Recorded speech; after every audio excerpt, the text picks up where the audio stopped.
Hello everyone, welcome to our online class. Today we are going to look at hyperbolic functions. Of course, the unit name is Calculus 2 and our topic is hyperbolic functions.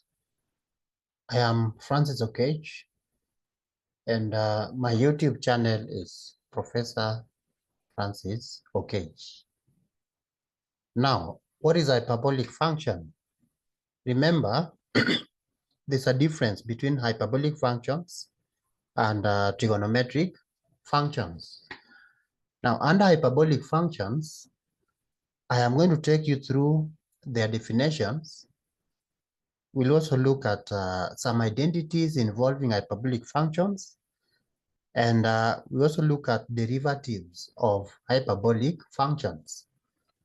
And once we are done with the derivatives, we'll also look at the derivatives of inverse hyperbolic functions, and that will mark the end of today's lesson. So to begin with, let us define hyperbolic function. So I'll be very slow to ensure that everyone understands the concept involved in hyperbolic functions. So let us define the function. Now, take note that we know there is trigonometric functions, and the most important ones are the sine and cosine. Similarly, when we come to hyperbolic functions, the most important functions are hyperbolic sine and hyperbolic cosine. The other functions like hyperbolic tangent, hyperbolic cotangent, hyperbolic cosecant, and hyperbolic secant can be derived from the two main hyperbolic functions.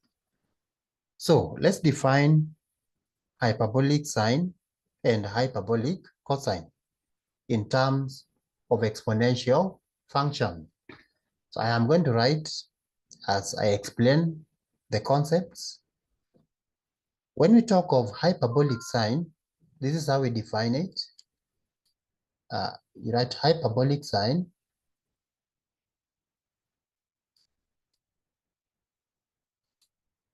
it is written as sine hyperbolic of something inside there, a parameter.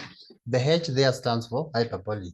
Just like in your calculator, you have those buttons for cosine, sine, and also there's a button for the hyperbolic sine, hyperbolic cosine, etc. Now, how do we define it? I am going to consider a function of x and see how we define such kind of hyperbolic function. So when we talk of hyperbolic sine of x, this is how we define it. You write sine, some people read it as sine hyperbolic, but it should be read as hyperbolic sine. So hyperbolic sine of x is defined by exponential x minus exponential negative x, everything you divide by 2. That is hyperbolic sine of x in terms of exponential function. What about hyperbolic cosine? How do we define it? So another one is hyperbolic cosine. We'll write this as cos hyperbolic of some parameter, which I'm using a dot just to denote that there should be a parameter inside that bracket. Now, how do we define it? Some people read this as cosh. It should be read as hyperbolic cosine. And this is how it is defined, that hyperbolic cosine of x is equals to exponential x plus plus exponential negative x, everything divided by 2. So look at our definition of hyperbolic sign. In the numerator, we are subtracting. And when it comes to hyperbolic cosine, in the numerator, we are now adding. That is the only difference. In sine, you subtract. In hyperbolic cosine, you add in the numerator. Now, using these definitions, it is possible for us to know how to define hyperbolic tan or tangent, hyperbolic cosecant, hyperbolic secant, and hyperbolic cotangent. So this is how we are going to define them. Hyperbolic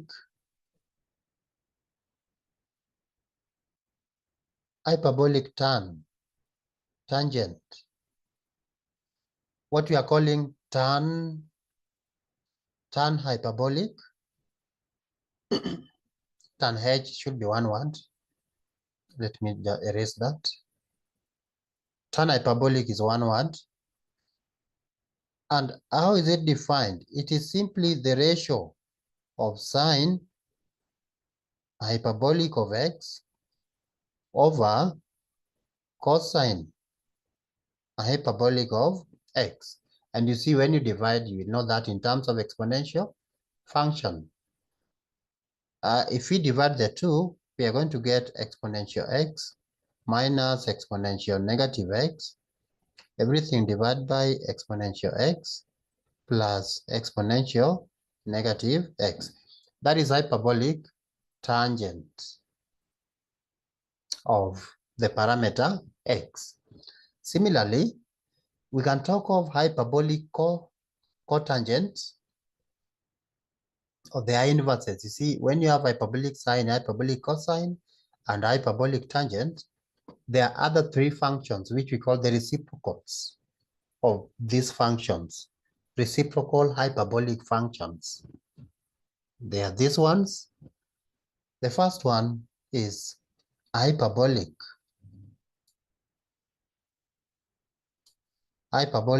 cotangent. How is it defined? It is written as cot h to mean hyperbolic cotangent. Cot h, of course, the parameter is x. It is simply 1 over hyperbolic tan of x. So we write 1 over tan h of x. So when you divide in terms of exponential, it will now look like this. It is exponential x plus exponential negative x. Everything you divide by exponential x minus exponential negative x.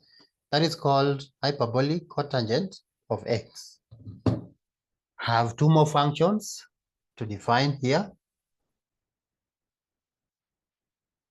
The next one is hyperbolic. Let me write. The next one is hyperbolic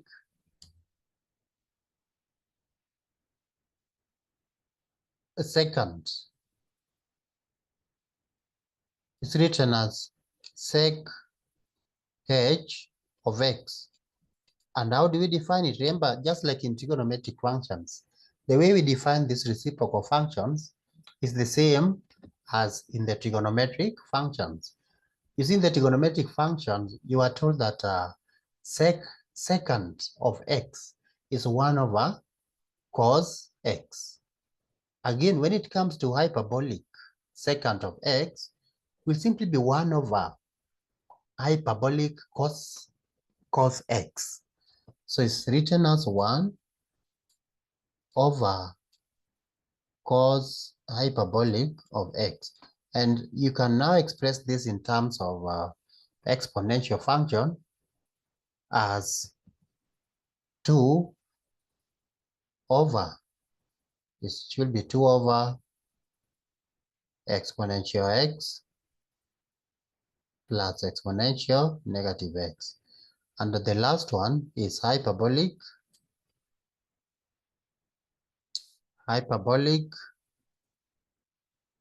cosecant. This is written as cosec h of x. It is simply 1 over hyperbolic sine of x.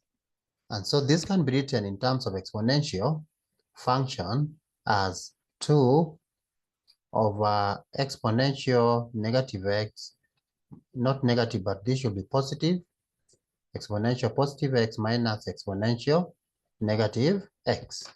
Look at the 6 hyperbolic functions.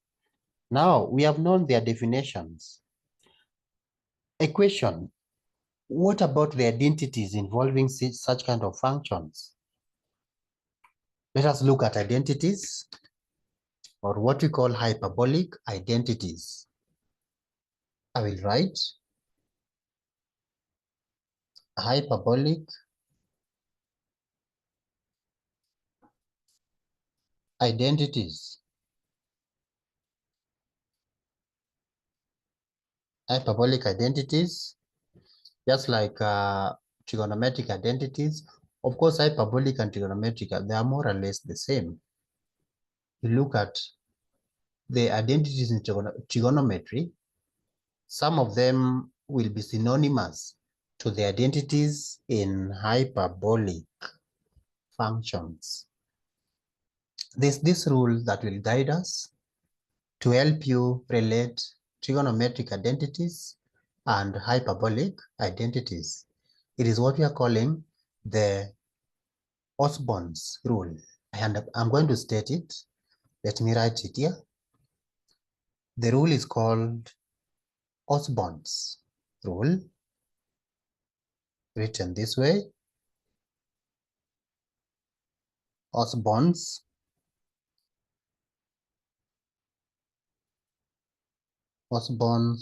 rule. Now, why do we need this Osborne's rule? This is what it tells us, that the usual trigonometric identities, the usual trigonometric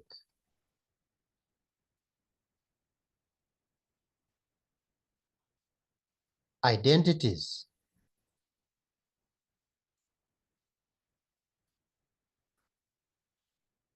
will hold for hyperbolic functions.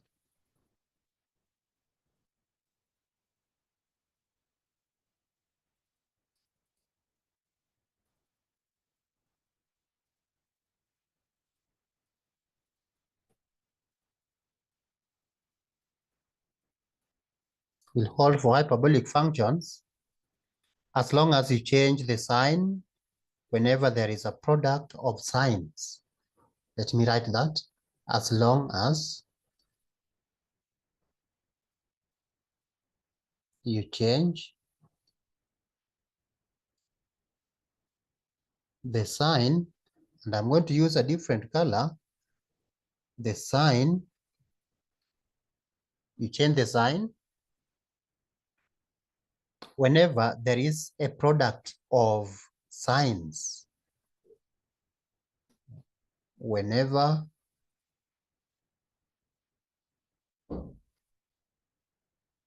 there is a product of, let me use a different color, of signs.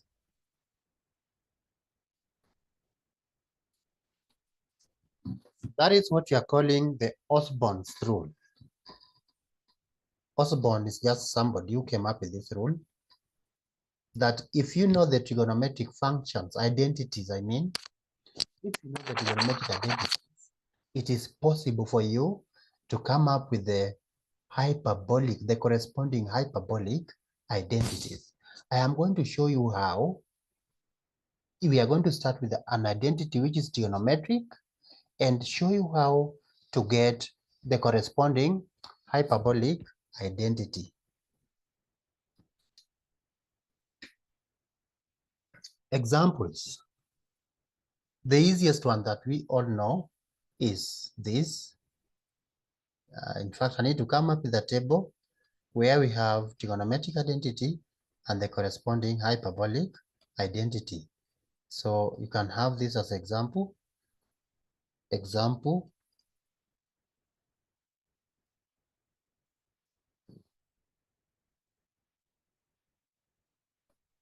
So we know that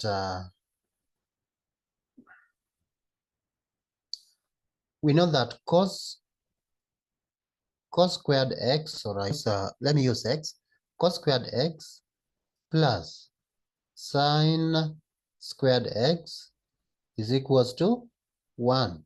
This is trigonometric identity. Now, how do I get the corresponding hyperbolic identity? Use Osborne's rule, that where there is a product of signs, we need to change the sign. When we talk of product of signs, where you have sine x squared, sine x cubed, sine x raised to 4, as long as you're multiplying sine x times another sine x, then you have to change the sign. So that if we do that, our corresponding hyperbolic function will be this one, that cos, I'll call it cos, or hyperbolic cosine of x. Of course, this should be squared. Let me square it. Cos squared x. Now, we are going to change this sign because of that rule. You see here, there is sine x. Sine x squared means you are multiplying sine x by itself. And we said where there's a product of signs, you have to change the sign. So because here there is a product of sine x, I am going to change this sign. Let me circle it so that you see. I am going to change this sign. Instead of positive, it will now be negative. So I'll write there negative, and then I retain my sine x. Now instead of sine x squared, it will be hyperbolic sine x.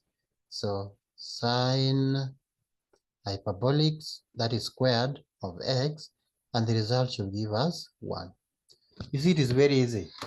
Give me any trigonometric identity, use that rule, get the corresponding hyperbolic identity. Let's also see another one. We know that cos 2x, another one, maybe this I can call it number 1. Another one is this. We know that cos 2x, I'm going to write that cos, just a minute.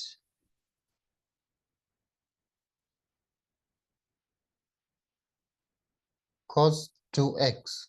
Some people can use cos 2 theta.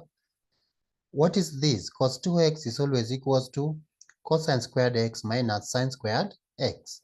It is the same as cos squared x minus sine squared x. Now, that is a trigonometric identity. What happens if I want to use this to get the corresponding hyperbolic identity? What will happen is that where there is a product of sine x, I am going to change the sign. If it is negative, it will be positive. If the sign was positive, the new sign will be negative. So that I'll write this as cos 2x, cos hyperbolic now of 2x will now be equal to cos hyperbolic squared of x. Now look at the sign. I'm going to change that. Instead of a minus now, it becomes a plus. This sign, because why am I changing the sign? Because here I can see the sine x multiplied by sine x. And we said where there exists a product of signs, you have to change the sign to get the corresponding hyperbolic identity. So instead of a minus, I am going to use here a plus. It will be a plus of hyperbolic sine of x squared.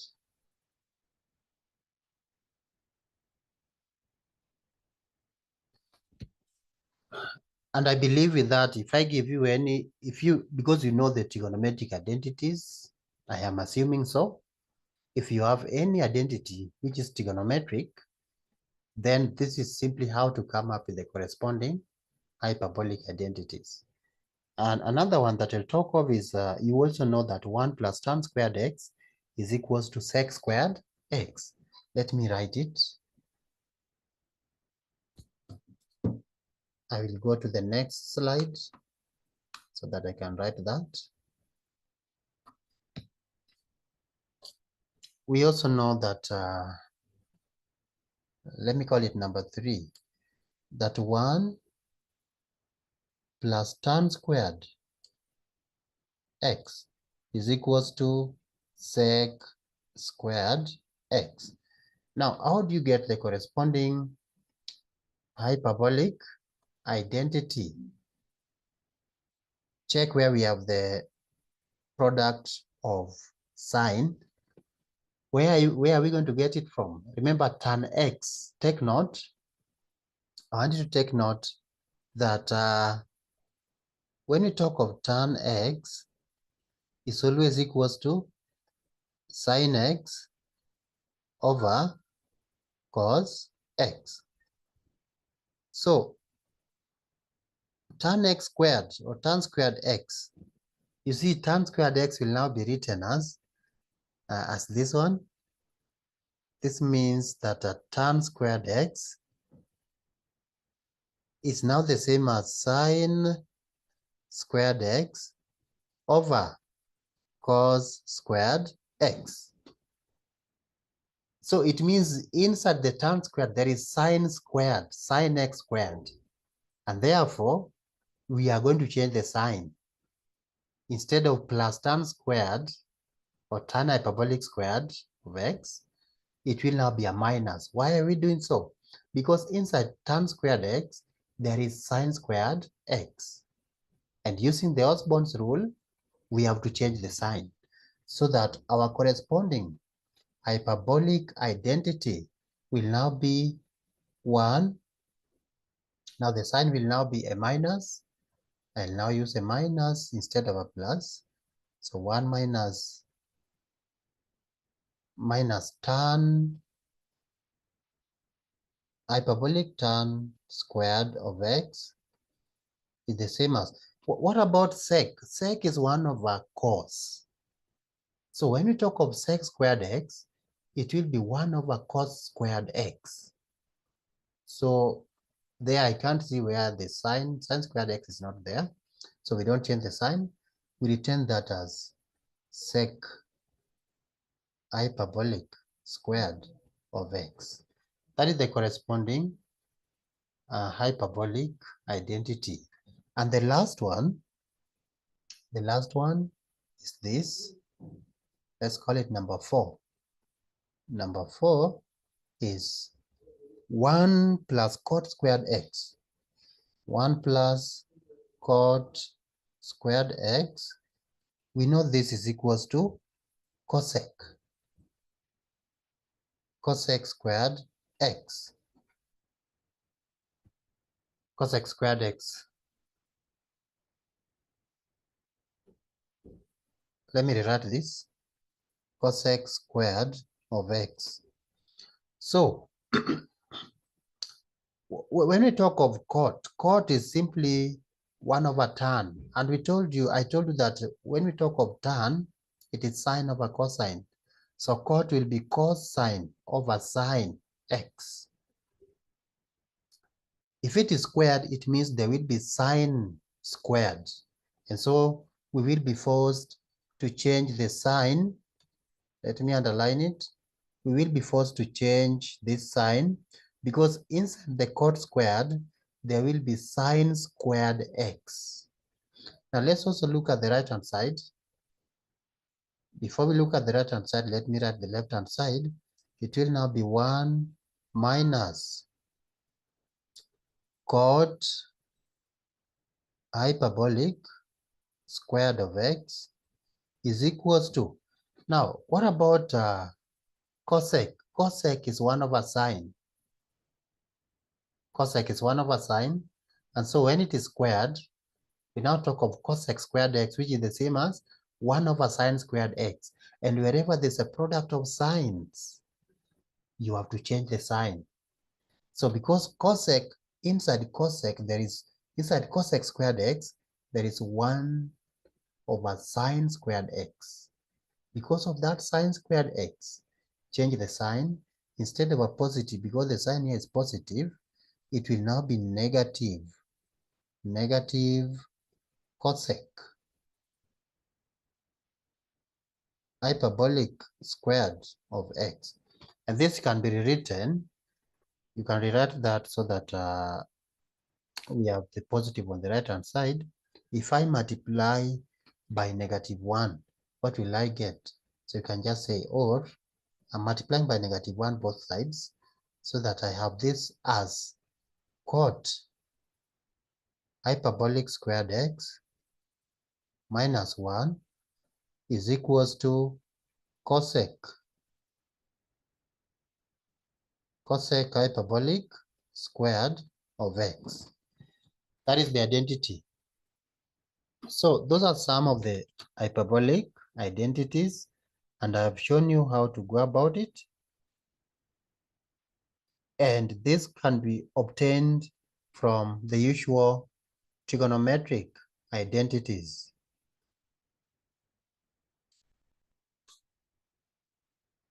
Let me look at the derivatives of hyperbolic functions. Derivatives of hyperbolic functions. I am going to write it. Derivatives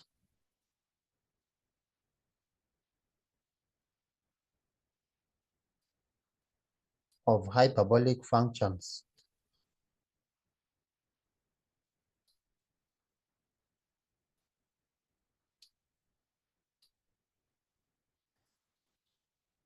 We look at a few examples, how to differentiate. Of course, we have defined the functions. I'll just tell you how to differentiate such kind of functions. For instance, if we talk of derivative of sine, let me give some examples. Maybe 2 examples will be enough. Examples. I can say find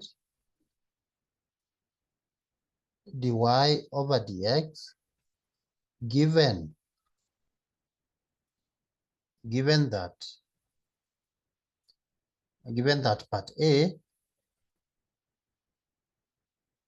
we have y is equals to sine hyperbolic sine of x. Now, how do we differentiate that?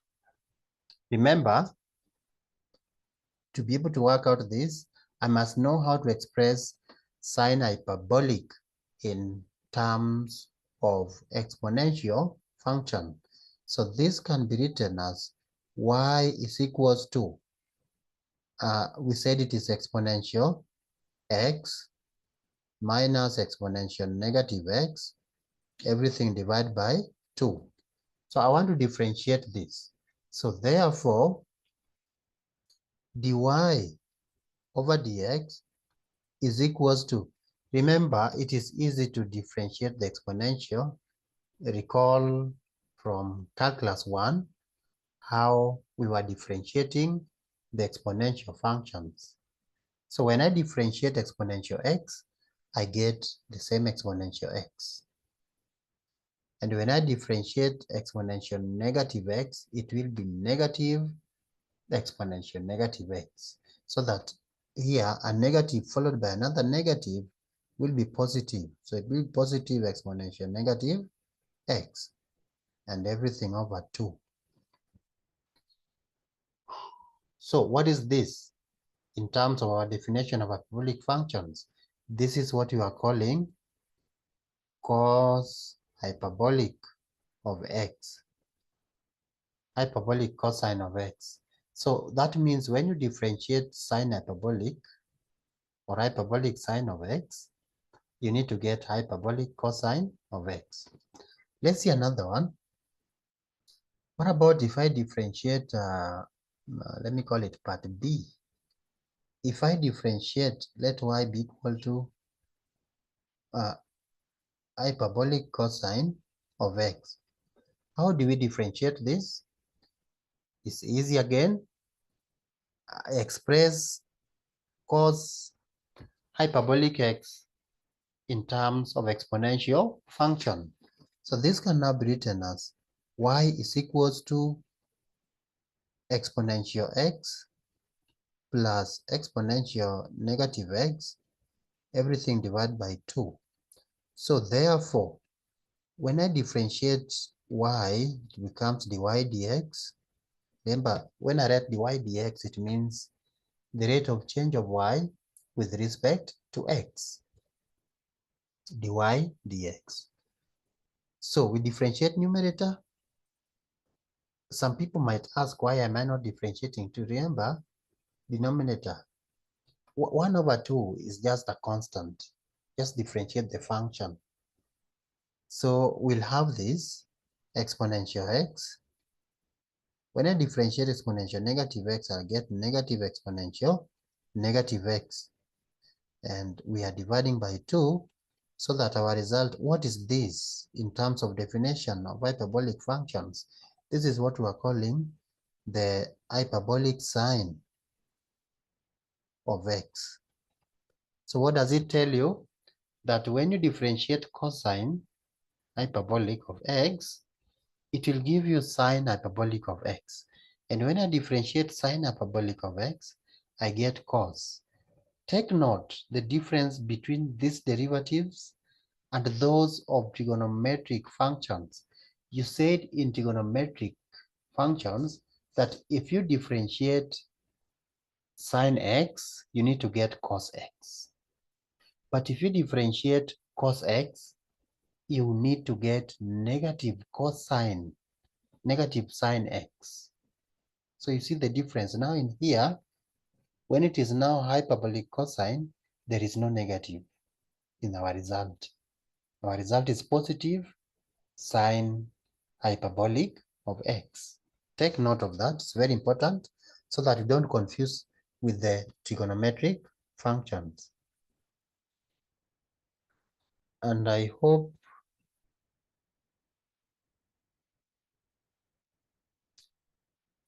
I can give you another example.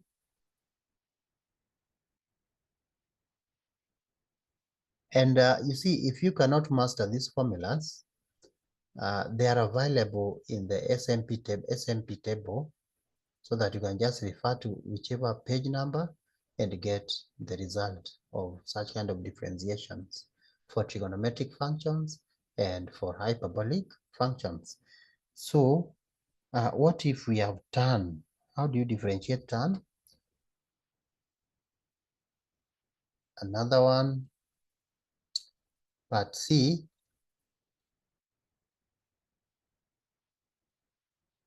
Y is equals to tan hyperbolic of x. So the best way is to write this as exponential function. It will be, we can say this is the same as writing y is equals to, remember tan was sine hyperbolic over cosine, and so that will be exponential positive x minus exponential negative x, everything over exponential positive x plus exponential negative. Now to differentiate this, you must use quotient rule, because in the numerator we have a function of x, and in the denominator we also have another function of x. So what you do is this. We are going to say let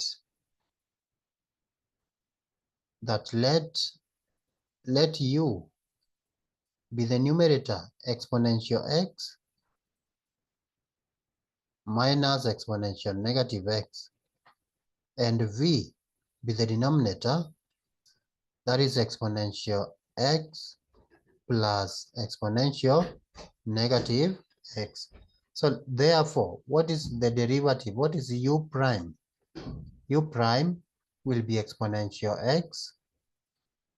Now that will become plus exponential negative x, and v prime will give us exponential x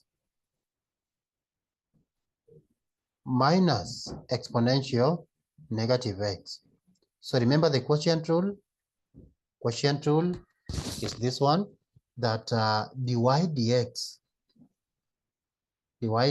is equals to, I'm going to write it.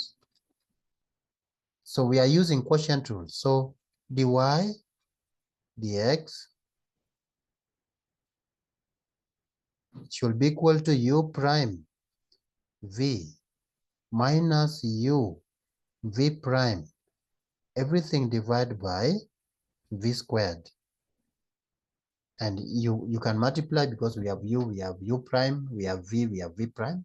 So u prime times v, that should give us u prime v, let's multiply, that will give us exponential x plus exponential negative x. You see again it is squared because they are the same. So instead of writing the same thing, let me just write squared. Then minus u times v prime, again the same thing. It will be minus exponential x minus exponential negative x. Again, this is squared. Then we are dividing this by v squared. V squared is exponential x. We square that, exponential x plus exponential negative x. The all of these should be squared. So let's work it out. You can simplify. We can simplify this to take this form.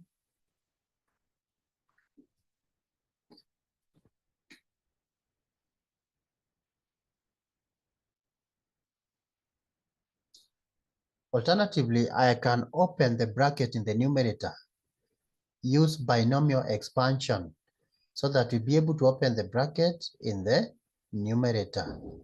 This is what we are going to get when we expand the numerator. So it will be equal to, when I square, remember binomial expansion, let me just recall.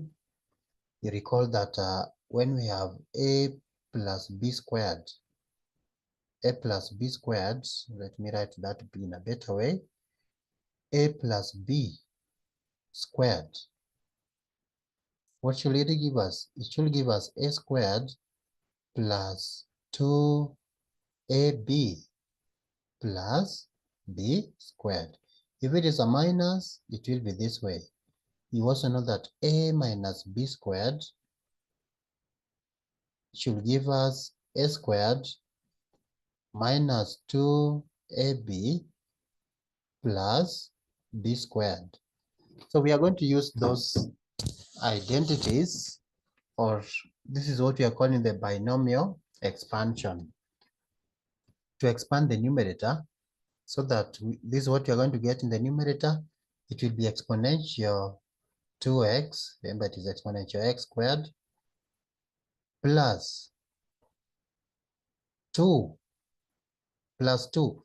When we take exponential x times exponential negative x, it becomes exponential 0. And anything raised to 0 is 1. Take note that when we have exponential 0, the result will always be 1. So that's why I have 2. Because exponential x times exponential negative x, look at the laws of indices. Add the powers, x plus negative x will give you 0. So exponential 0 is 1. So it's like we are saying 2 times 1, which is just 2. Then we have a plus exponential negative x squared, which you can also write as this can be written as exponential negative 2x. That is the first term in the numerator. Now we are subtracting the other one. The other one, if I square it, I'm going to get exponential 2x. Then because of the negative, it will now be, let me put a bracket just to make our work easier. I can use bracket here. I can use bracket here and another bracket this side, so that we have, when we square, I will be having minus 2. Why minus 2? Because it should be minus 2ab.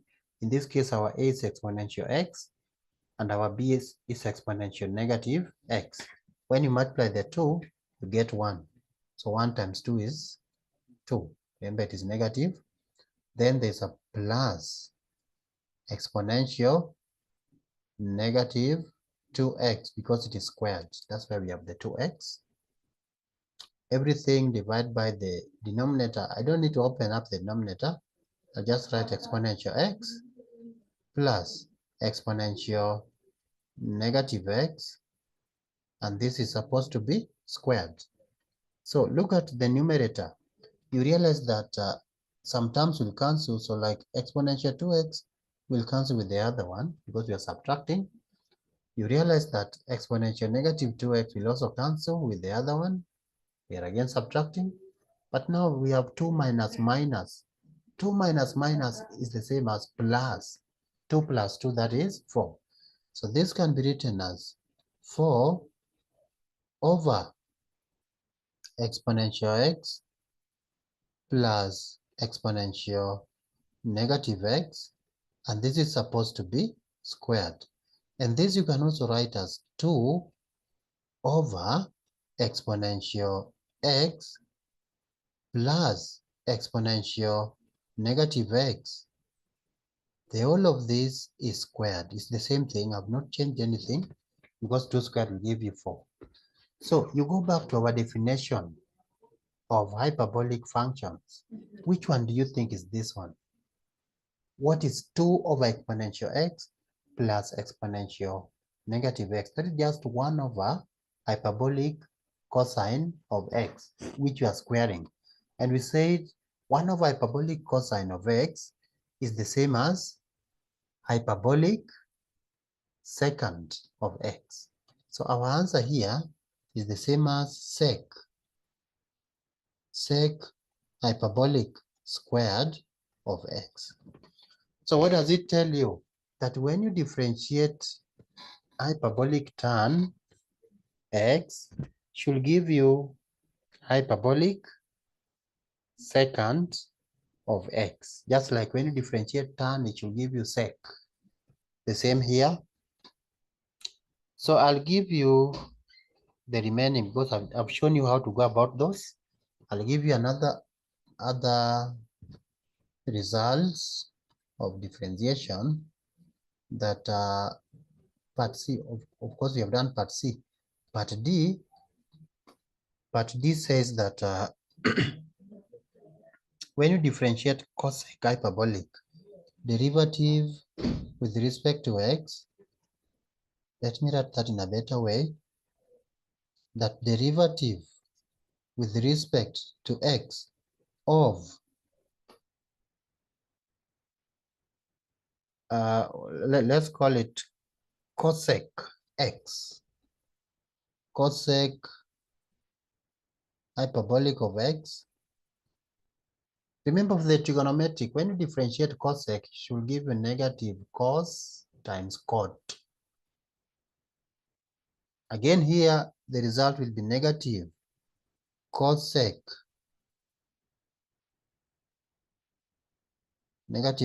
hyperbolic of x times cot hyperbolic of x. I said Just a reminder that when it comes to trigonometric cosec, if you differentiate cosec x, it will give you negative cosec x times cot x. The same here. When you differentiate hyperbolic cosec x, it will give us negative hyperbolic cosec x times hyperbolic cot x. That one you can show because I've shown you how to go about it.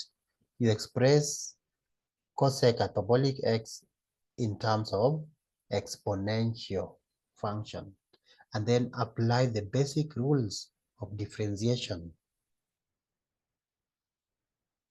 Another one is to differentiate sec hyperbolic of x. So that was part D. I'll call this part E. That derivative with respect to x of sec hyperbolic of x. Remember the trigonometric. When you differentiate sec x, it should always give you sec x times tan x. But now when it comes to hyperbolic, it will give you negative sec hyperbolic of x times tan hyperbolic of x. So this is the same as negative sec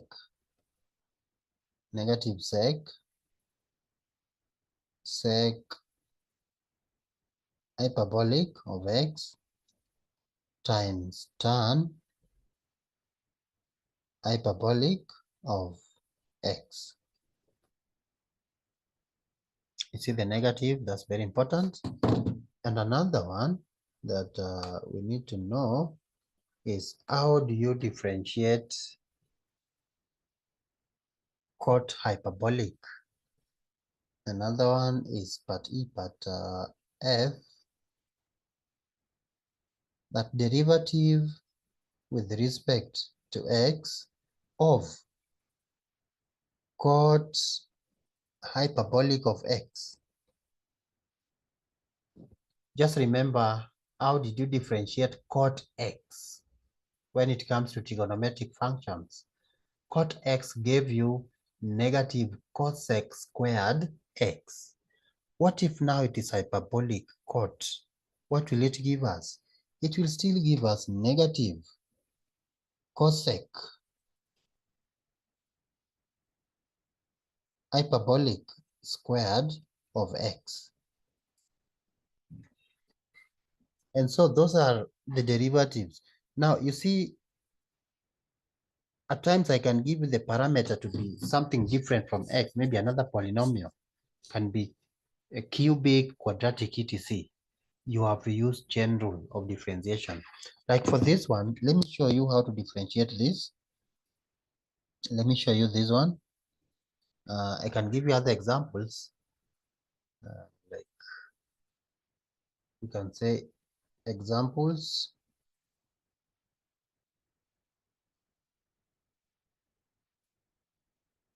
Those are further examples. So you can write find dy dx. Find, when we say find dy over dx, it simply means you are differentiating y with respect to x. Find dy over dx given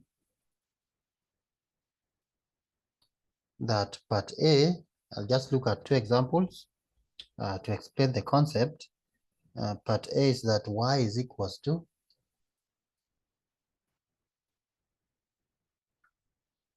tan hyperbolic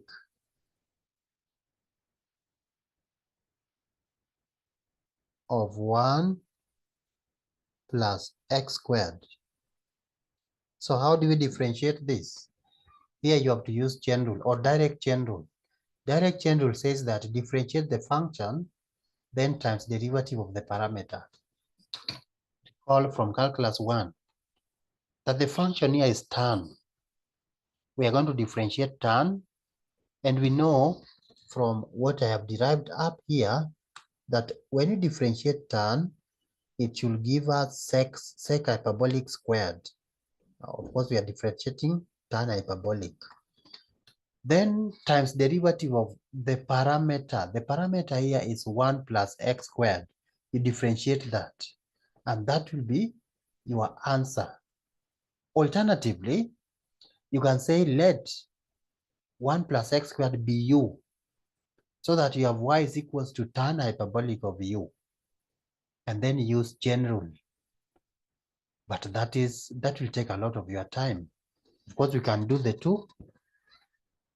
Let me first of all say, you can say this, that let y, or simply let u be equal to 1 plus x squared. So if that is u, what will be y? This implies that y will be equal to tan hyperbolic of u. So what is du dx? We can say therefore du dx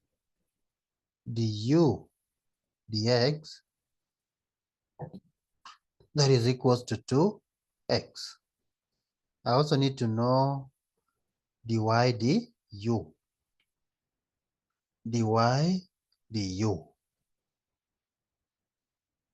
When you differentiate tan, it will give us sec. When you differentiate tan hyperbolic, it will give us sec hyperbolic squared, of course, of u. So now we are going to use direct chain rule, not direct, but the usual chain rule that we know of. Chain rule states that to find dy dx, it will be equal to dy. It will be equal to dy over du times du over dx. And I have everything. I can multiply those two derivatives. That will give us sec hyperbolic squared of u. This should multiply 2x. But you have to replace u. Everything should be in terms of x. What is u? U was 1 plus x squared.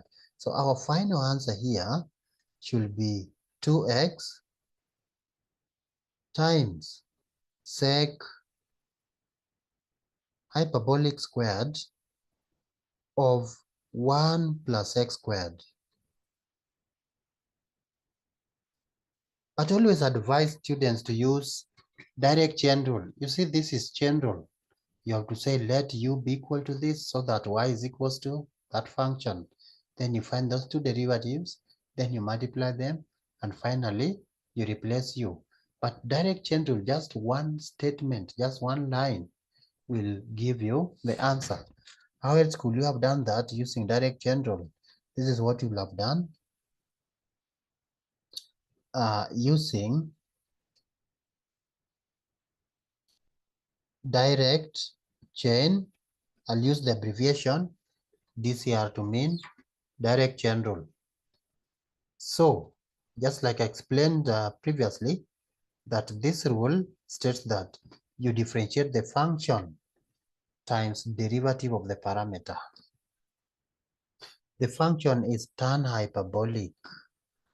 What will it give us when you differentiate tan hyperbolic? It should give us sec hyperbolic squared. Once we get that, then multiply by derivative of the parameter. So here, dy over dx should be equal to sec hyperbolic squared of the same parameter, 1 plus x squared. We have differentiated the function tan hyperbolic to give us that, times derivative of the parameter. What is the derivative of 1 plus x squared? it is 2x. And you see, this is very simple. We have the same answer that we got here. Those two are the same answer.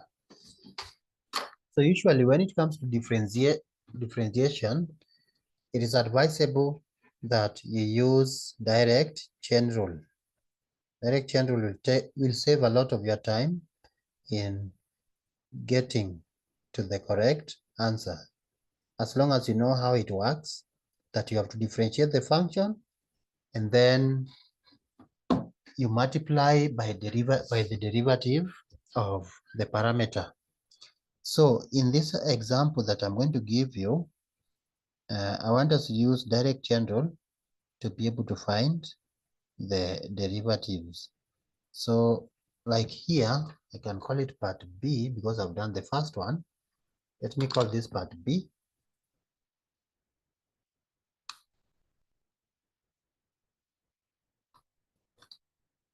I can say part B.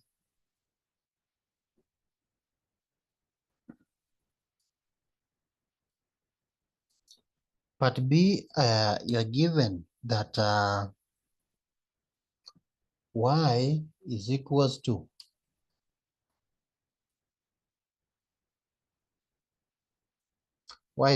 to x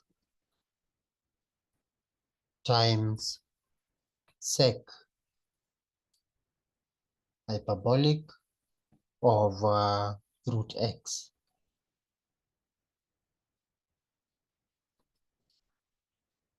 Now, look at here. Here we have a product of two functions. One of them should be u. Let this be u, and let this other one to be equal to v. So that we are now saying y is equals to u times v. So let u be equal to x. Let v be equal to sec hyperbolic of root x. So all I need is u prime. When you differentiate u, you get 1. When you differentiate v, we call it v prime. The prime here means derivative with respect to x. So ask yourself, when you differentiate sec hyperbolic, what will it give us? It should give us negative sec hyperbolic times tan hyperbolic. Negative sec hyperbolic of root x times tan hyperbolic of root x. Let me create some space to be able to write that completely. Times tan hyperbolic of root x. Now we have differentiated the function, and don't forget to differentiate the parameter. I have only differentiated sec hyperbolic, which has given us negative sec hyperbolic of root x times tan hyperbolic of root x. Now we need to multiply by derivative of root x. Remember, root x, the square root of x, is the same as writing x raised to 1 over 2. Now use power rule to differentiate x raised to 1 over 2. So that will give you, because you have to bring down the power, which is 1 over 2 times x raised to negative 1 over 2. Why negative 1 over 2? The resulting power must be less by 1. So just saying 1 over 2 minus 1 gives us negative 1 over 2. So it should give us 1 over 2 times x raised to negative 1 over 2. And that's the same as 1 over 2 root x. When you differentiate root x, you get 1 over 2 root x. Remember, I've used power rule to find that. And so that is our v prime. So you know, therefore, dy over dx Now using product rule, we said this is supposed to be u prime times v. Now you're adding u times v prime. Remember product rule in calculus 1, we are just multiplying this now. U prime is 1 times v, and I know you can now substitute. That is 1 times our v, which is sec hyperbolic of root x. Then now we are adding to u, which is x, times v prime is supposed to be negative. So because v prime is negative, so what I'll do here, I'll just have this as negative. You have known why negative is there. It's supposed to be there because of the v prime. So there's x here times 1 over 2 root x times sec hyperbolic of root x times tan hyperbolic of root x. You can simplify, but even if you leave it as this one, it's still fine. And I believe with those two examples, if you're given any function, whether you have a rational function, a product of two functions, etc., you should be able to find the derivative. The derivatives, we are just using the same techniques of differentiation that we learned in calculus 1. Those same techniques, those are the ones we're applying. The only thing that has changed here is the function. It is now hyperbolic function. That is the only thing that has changed. And now we have seen how to differentiate hyperbolic functions. Let us now see inverse hyperbolic functions. Inverse hyperbolic functions. Let me write the subtopic here. We can write this as inverse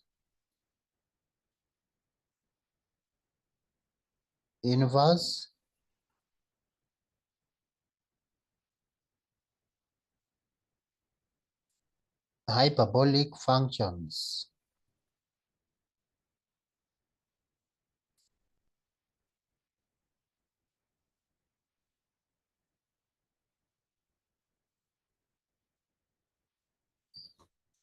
Now, what I want to teach you is how to express them in terms of natural log, and then we'll also look at how to differentiate them.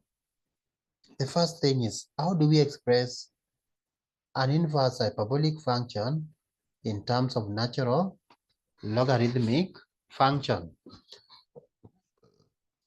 I'm going to give you some examples. Let me write here as show that. I'll just give examples. Examples show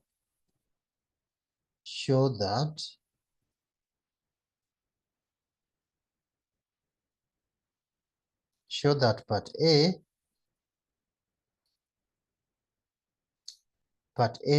we are required to show that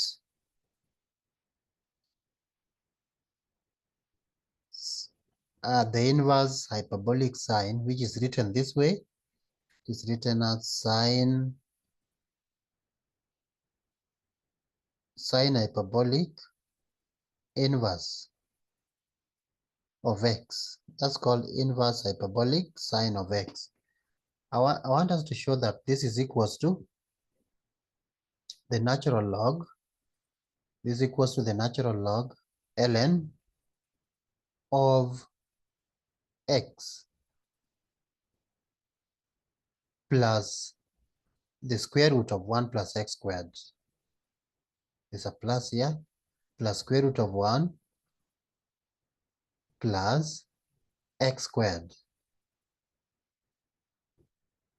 Of course, for all x. for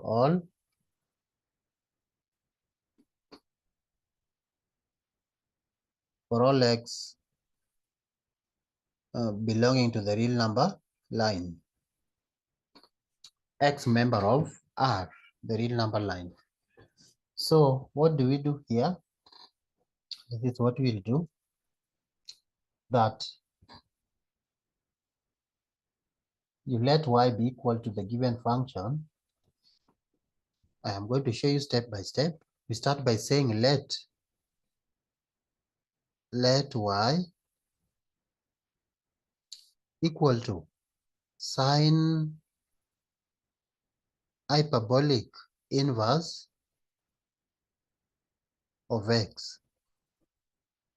So how else can you write this? If I take sine hyperbolic on both sides, I am going to get this. This is the same as writing. This is the same as writing that sine hyperbolic of y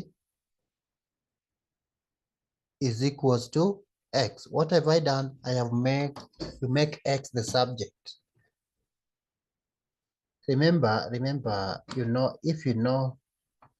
if I say cos inverse of theta is equals to maybe some value, maybe 0.1 or 0.5, it is easy for you to get that value.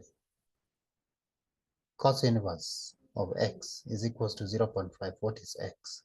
It is easy for you to make x the subject. That is what I have done here. That I know y is equals to sine hyperbolic inverse of x. If I take sine hyperbolic on both sides, I am going to make x the subject, so that we now talk of sine hyperbolic of y is equals to x.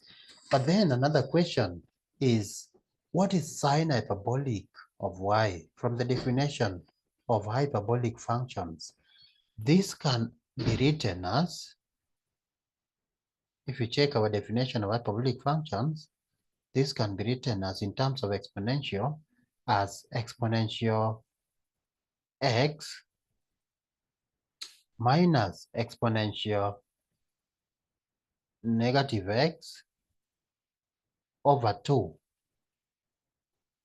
But somebody, you realize that instead of x, now we use y. So I'm going to replace x by y, because now it is the parameter is y, not x.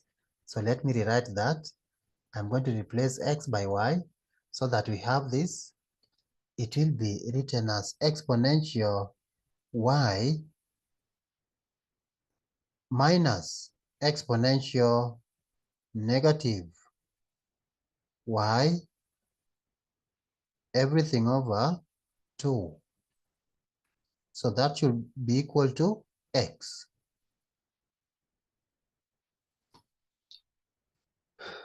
That. So I can cross multiply so that this can be written in this form. Let me cross multiply to have it written in a better way as this. You can just say or exponential y minus exponential negative y should be equal to 2 times x. Let me multiply both sides by exponential y. Multiply by exponential y.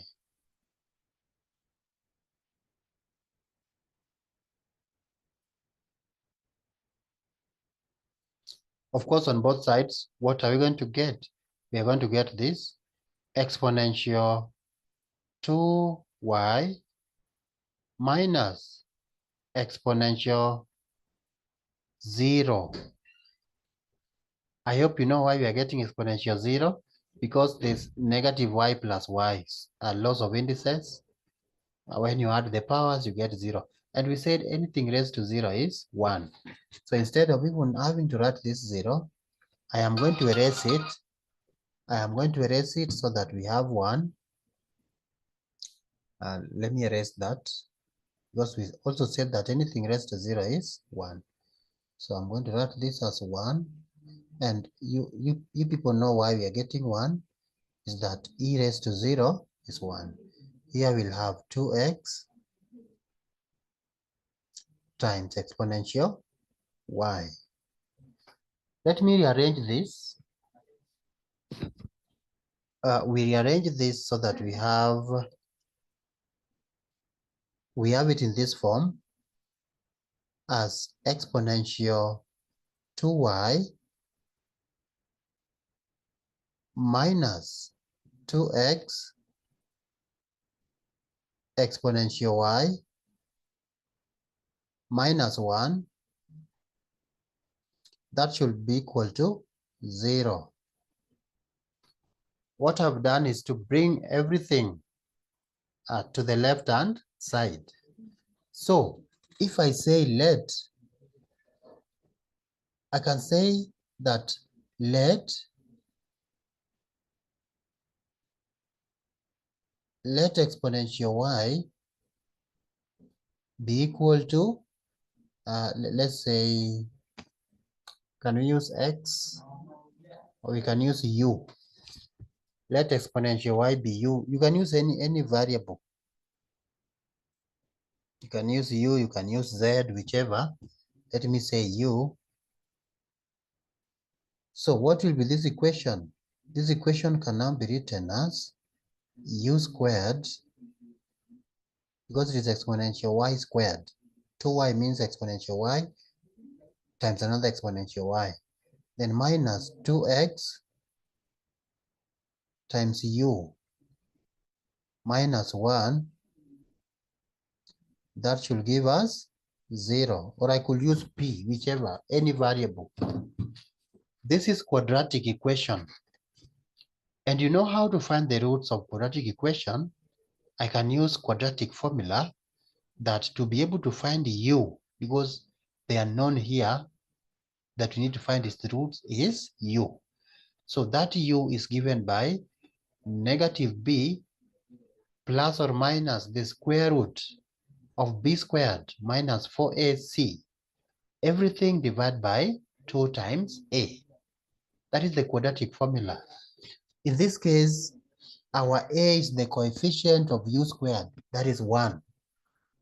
Our b is the coefficient of u, that is negative 2x.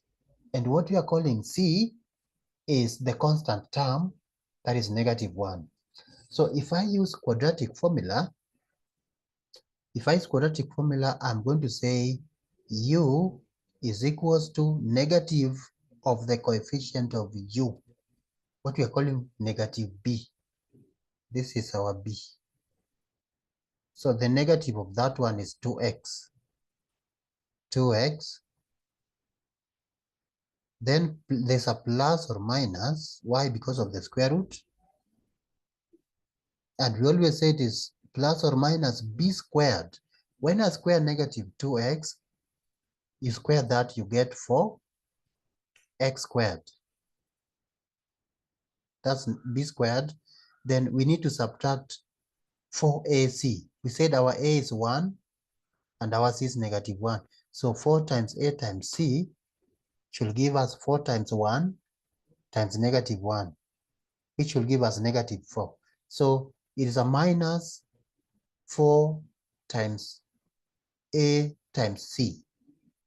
So it's a minus of negative 4. And you know that a minus followed by another minus should be a plus. So instead of a minus here, I'm going to write plus 4. You know where I got the 4 from? It is negative 4ac. That has now given us positive 4.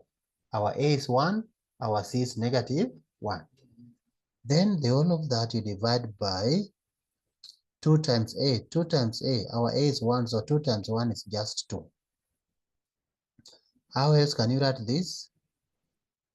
You see, if I take 4 outside the square root, I'll be having 2x plus or minus. When you take it outside, it becomes 2. Square root of 4 becomes 2. then now times the square root of x squared plus 1. Everything we are dividing by 2. We are dividing by 2, and we can now simplify this to get, when we simplify, we are going to get this. It will be equal to x plus or minus the square root of x squared plus 1. That is u. But what was u? Go back to where we said let u be equal to exponential y. So in short, you are saying exponential y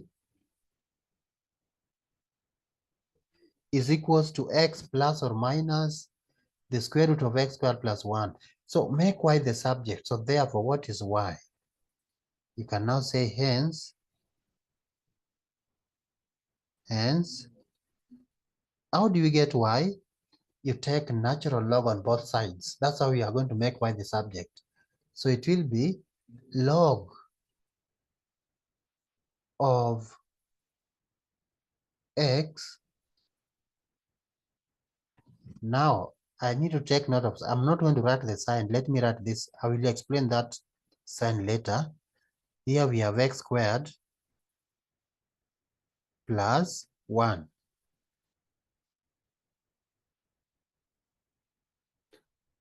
Let me use plus. Why am I using plus but not a minus?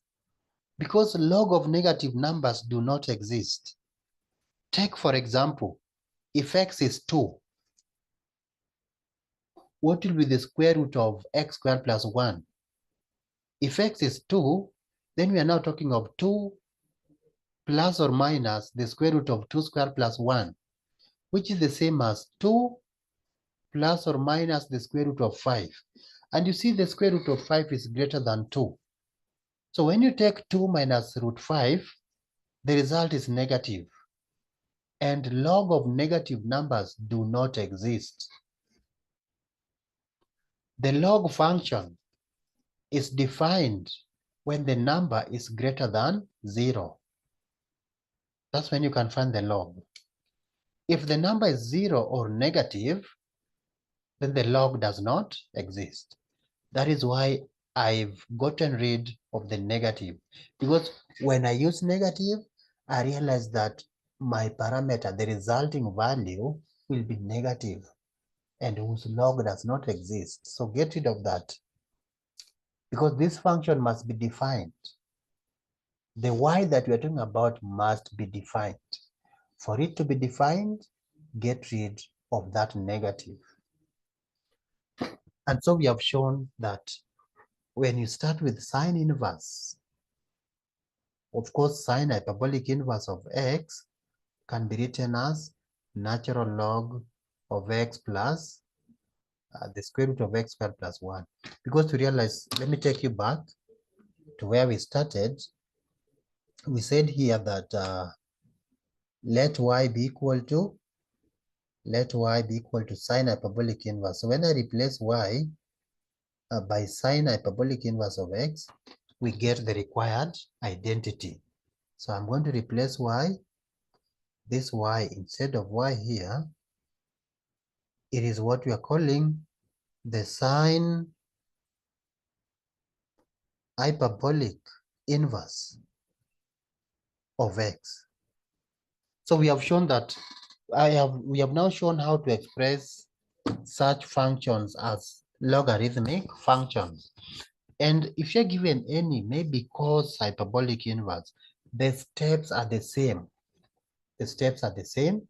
You start by saying let y be equal to that given inverse function, and then make x the subject of the formula, and then proceed in the same manner that we have done this example.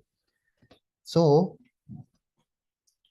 for cos hyperbolic, this is what you need to get. Let me give you the other results. Part B. When you're given cos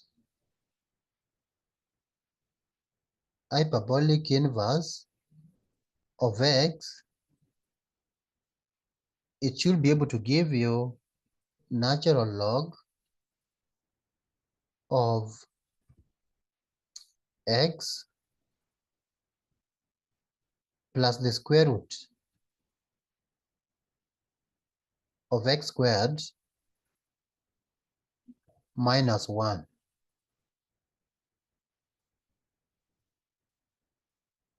This function is only defined for, this is defined for all x squared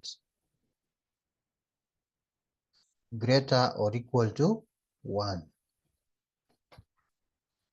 And you can also be able to prove this, why we are saying that cos hyperbolic inverse of x should be equal to ln of x plus root x squared minus 1. Just follow the same procedure. You start by saying let y be equal to that given function, cos hyperbolic inverse of x. Then make x the subject so that you get cos hyperbolic of y is equals to x. And then go back to our definition. What did we say cos hyperbolic of x is? You express that as, now you see it is not x, but it is cos hyperbolic of y. So express that as exponential function of y. And then you proceed as we have done this one. You could also want to know how to express tan hyperbolic inverse of x in terms of log. Let me give you the result for that. That part C, tan hyperbolic inverse of x is equals to 1 over 2. 1 over 2 times log or natural log. This is called ln. It's read as ln.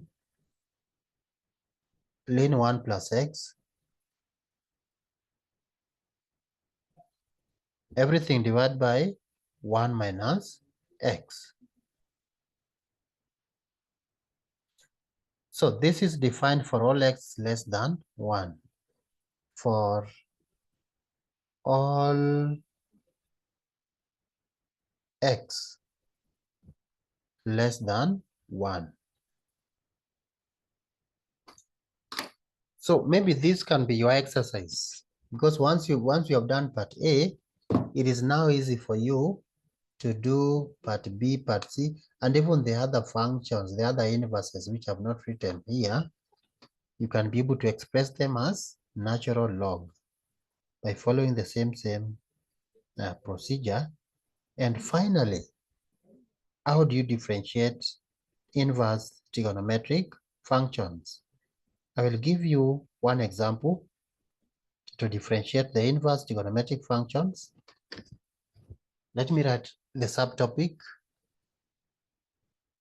This is our subtopic. It's on derivatives of inverse. I said trigonometric. Let that be corrected so that it reads as derivatives of inverse hyperbolic functions. Derivatives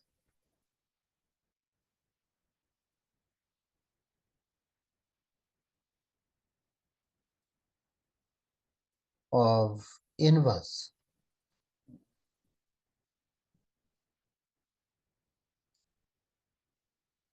hyperbolic functions.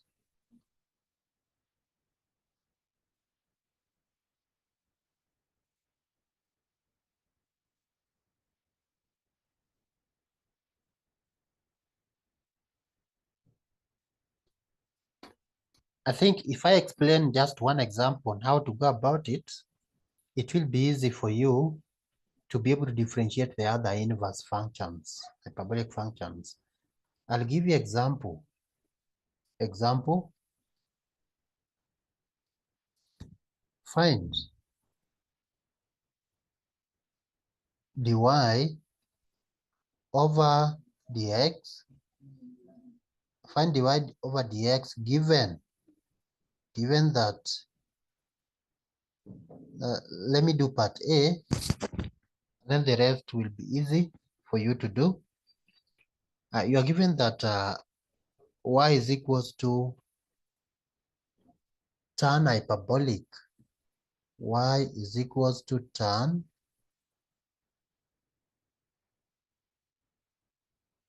hyperbolic inverse of x. Just like you are differentiating the inverse trigonometric functions, it is the same way we are going to use to differentiate the inverse hyperbolic functions. What were you using in trigonometric functions? We were using the implicit differentiation. That is the same technique we are going to be using here. The first thing you need to do is to make x the subject. This is what you're going to do. Make x the subject so that you say that this can be written as tan hyperbolic. Of course, the parameter here is y. Tan hyperbolic of y is equals to x. Then what you do is to use implicit differentiation on both sides. What is the derivative of tan hyperbolic? You go back to where we started. That when you differentiate tan, the function tan, it should give you sec squared, sec hyperbolic now because it is now tan hyperbolic. So it should give us sec hyperbolic squared of y. Then don't forget to multiply by dy over dx. Remember direct chain rule, you have to multiply by derivative of the parameter. And you remember we are differentiating this with respect to x on both sides. So on the left hand side, this is what we are going to get upon differentiation. We are using implicit. So when we differentiate on the left hand side, it will give us, instead of tan hyperbolic, it will give us sec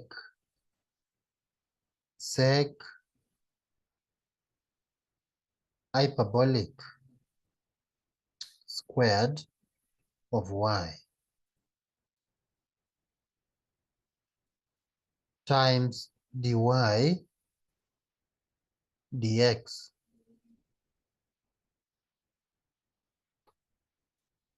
What about the right hand side? When you differentiate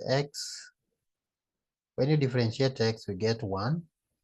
So we are going to have 1 on the right hand side. Remember, we want to find dy dx. So that simply tells you that you need to make dy dx the subject. So that this is what you're going to get. If I make dy dx the subject, I am going to get this one. You write or dy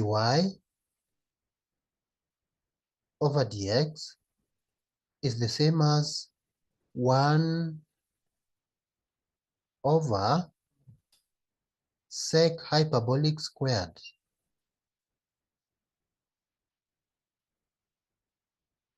of y.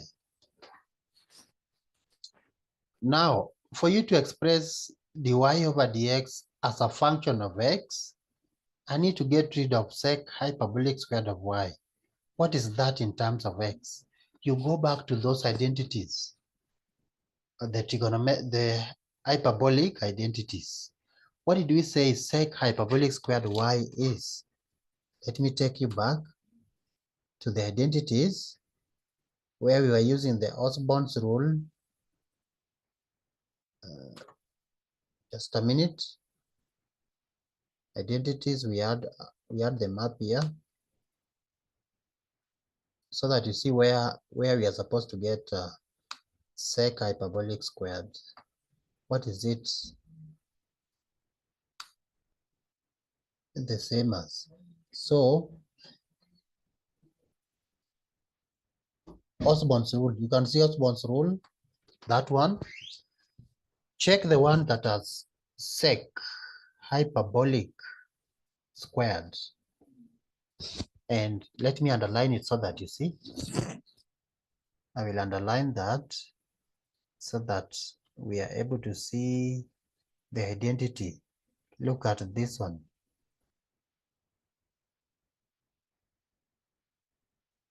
The one that I've bracketed, that is the identity that will help us know what is sec hyperbolic squared x in terms of tan.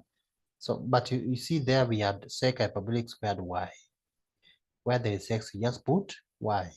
So it means that sec hyperbolic squared of y is the same as 1 minus tan hyperbolic squared of y.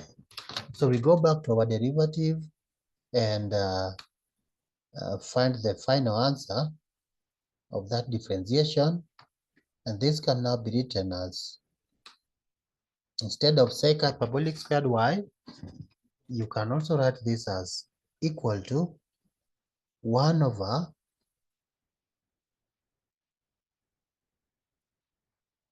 1 minus tan hyperbolic squared of y. And now another question. What is tan hyperbolic squared of y? You get it from here. You get it from here. Here we know tan hyperbolic of y. Now we want it squared. So it means tan hyperbolic squared of y should give us x squared.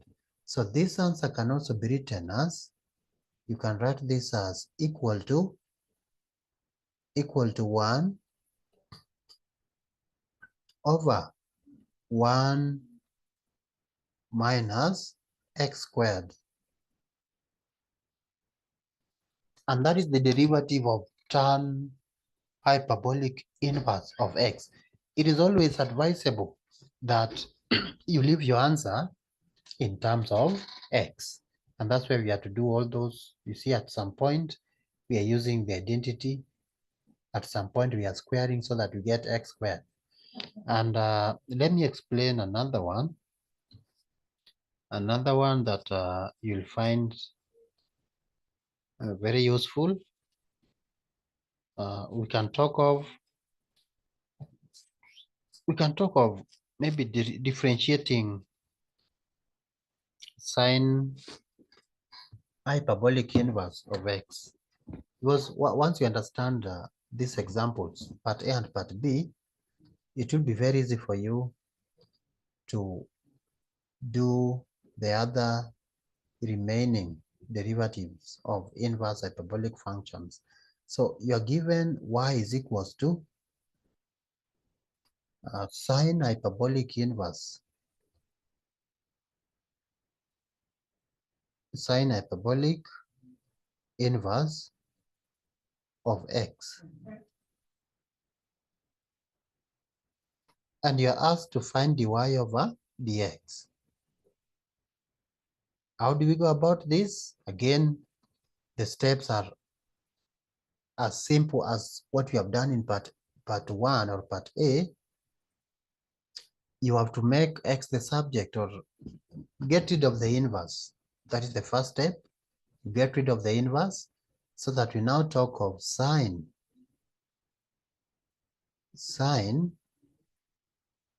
hyperbolic of y should be able to give us x on the right hand side. That is the first step. You have to get rid of the inverse. And the next step, you use implicit differentiation on the left hand side.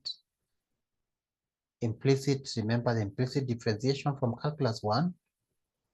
When you differentiate sine hyperbolic, we said it should give us cos hyperbolic. So when I differentiate sine hyperbolic, I expect to get cos hyperbolic. I expect to get cos hyperbolic of x. So that should give us cos hyperbolic of x. And then